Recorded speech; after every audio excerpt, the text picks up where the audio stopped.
been warned twice. On Saturday, he came back anyway. The walk, it's Memorial Day weekend in Washington, D.C. Pennsylvania Avenue is packed. Tourists, families, people taking photos in front of the most famous address in the world. Nobody is worried. Nobody is watching the man with the messenger bag. It's just after 6 live p.m. on Saturday. The sun is still up.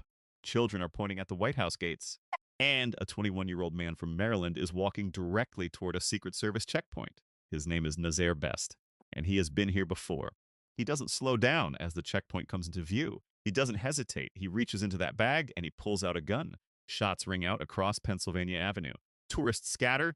Journalists hit the ground. Officers shout. Secret Service returns fire immediately. Nazaire Best goes down. He is rushed to the hospital. He does not survive. A bystander, an innocent person who was simply walking by, takes a bullet. Their condition is listed as critical. The President of the United States is inside the White House. He is safe. He is unharmed. But here's the first thing I need you to understand about this story. By the time Best pulled that gun, his name was already sitting inside a government file. And here's the second thing. The question of who actually shot that innocent bystander has never been officially answered. We are going to cover both of those things today, every single detail. Because what happened on Pennsylvania Avenue that Saturday was not random. It was the end of a much longer story. But here's what the crowd on Pennsylvania Avenue didn't know and what the government had known for months. The file promised one delivered right now. Nazaire Best did not appear out of nowhere. The United States Secret Service knew exactly who he was before he ever reached that checkpoint on Saturday. Not because of suspicion, because of history. Earlier in 2025, Best approached a White House gate and attempted to enter. Security stopped him. His name went into the system. Weeks later, he came back. This time, he blocked a vehicle entry point at the White House perimeter. Officers documented the incident. His file got thicker. 2 encounters, 2 flags, 1 open file with his name on it. And then Saturday happened anyway. Former FBI agent Richard Kolko went on record after the shooting. He gave this case a name that you need to hear. He called Best a grievance collector. A grievance collector, someone who fixates on a target, builds resentment over time, and eventually feels compelled to act. That term matters. It's not just a label. It's a behavioral profile that law enforcement uses to predict exactly this kind of incident. Best also had a documented history of mental health issues. That detail was reported and then quietly dropped by almost every outlet covering this story. We are not dropping it because when you combine a grievance collector profile with 2 prior White House incidents and a mental health history, you don't get a surprise. You get a sequence.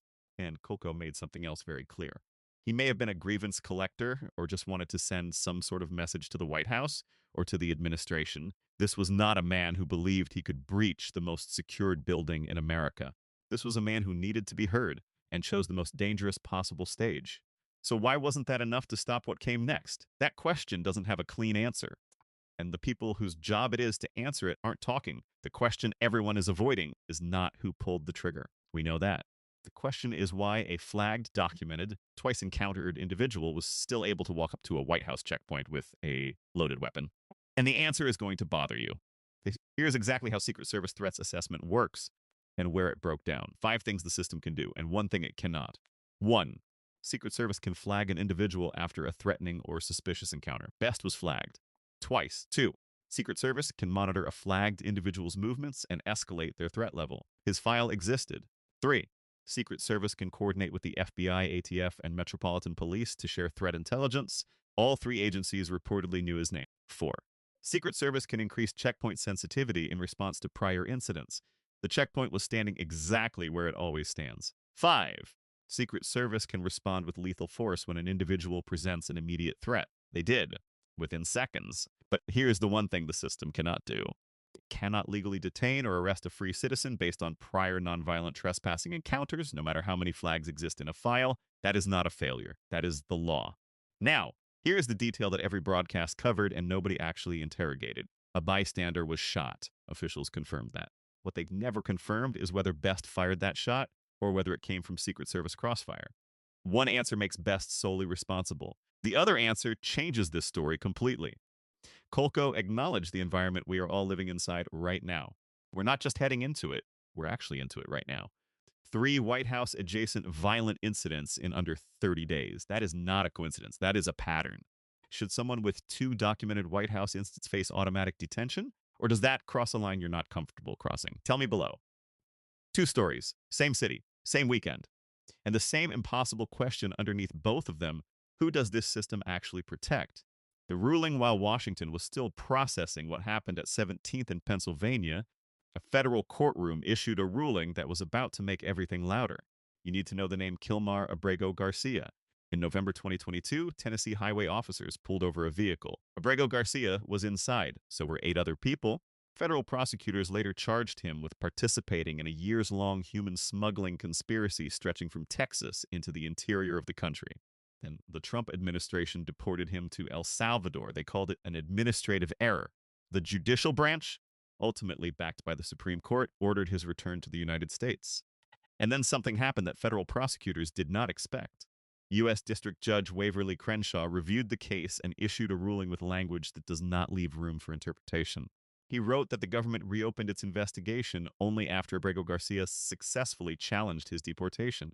The judge called it retaliatory taint. The Justice Department fired back immediately. A spokesperson said this: "Another activist judge has placed politics above public safety.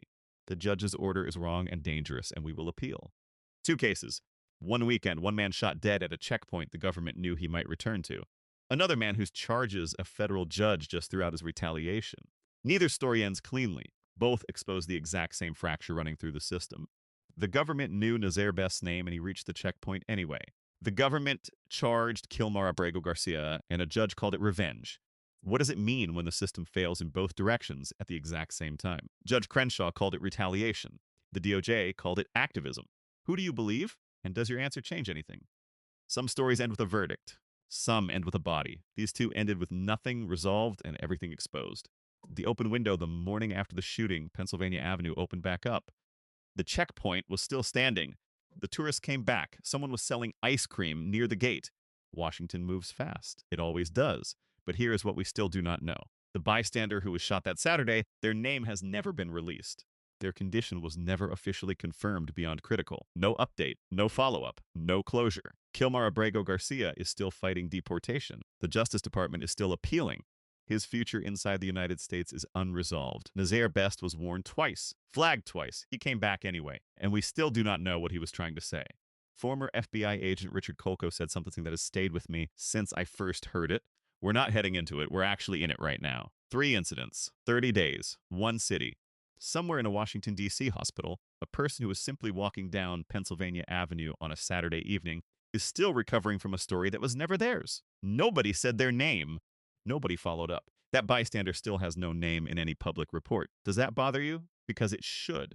If this story isn't sitting right with you, you're not alone. Subscribe, because this one is not over.